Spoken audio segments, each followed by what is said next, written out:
On the topic of feelings, I also just think it's really important quickly to add there are so many things that we say because we are uncomfortable with other people's feelings and uncomfortable with pain and witnessing other people's pain. There are so many things that we say that simply are not true. There's always a reason. There's always a reason for what you're going through. There's always a lesson. Oh, you'll see. You'll look back. There's a lesson in this somewhere. Or God will never give you more than you could handle. None of these things are true. Not only they're not true, they're not biblical. And I'm not talking about, being the victim or playing the victim, but let's be real. God is not up there sending abuse to us, sending people to abuse us. God is not, sending someone who's going through narcissist abuse for years or who's being attacked. God is not sending people to, have these racist attacks. Or God is not sending people to rape other people. God is not sending semi trucks to hit us. And God will take anything that we go through and he will turn it for our good. Absolutely. Absolutely, he will. But let's not forget there are many things at play. We live in a fallen world. We live on a fallen planet. There is spiritual warfare at work. There is evil at play. There are a lot of things going on that we can't, in our human minds, make sense of.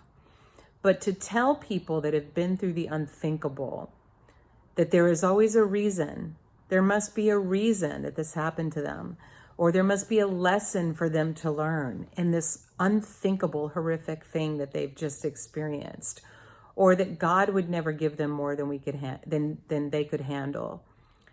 I can speak for myself. God, there's been plenty of things I went through that I could not handle when I went through them. Now, am I better able to handle things now? Sure, but those unthinkable things never, I'll be honest, they don't really get easier to handle. We get stronger, but they don't get easier to handle. They're still incredibly difficult and unthinkable. And so I think the only reason that we say these things that are in fact not true, one, they're not true. I've heard so many well-meaning people that I respect say these things, and I know they mean well, but it just does not help people who are hurting. It does not help people who need support. It's not supporting the people who are in pain. It's only we say those things because we are uncomfortable with other people's pain and we are uncomfortable with our own pain. So a better thing to say is just, you know what? That should have never happened to you. That should have never happened to you. And I'm so sorry that that happened to you. I am so sorry that you are hurting. I am so sorry that this has been your experience. And how can I support you? How can I support you? What can I do to support you through this? And it's really that simple.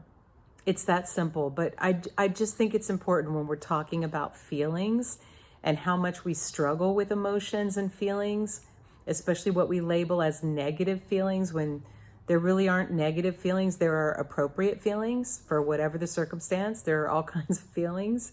They're all valid, right? There's just more truthful things to say, and just being aware that we only say those things because we are uncomfortable with other people's pain and we are uncomfortable with our own. And unfortunately, in those circumstances, sticking to truth, even though sometimes, it doesn't fluff everything for everybody, sticking to truth is actually always the most helpful. So it's just, that should not have happened to you. How can I support you? What can I do? I'm here for you. I hope that helps somebody.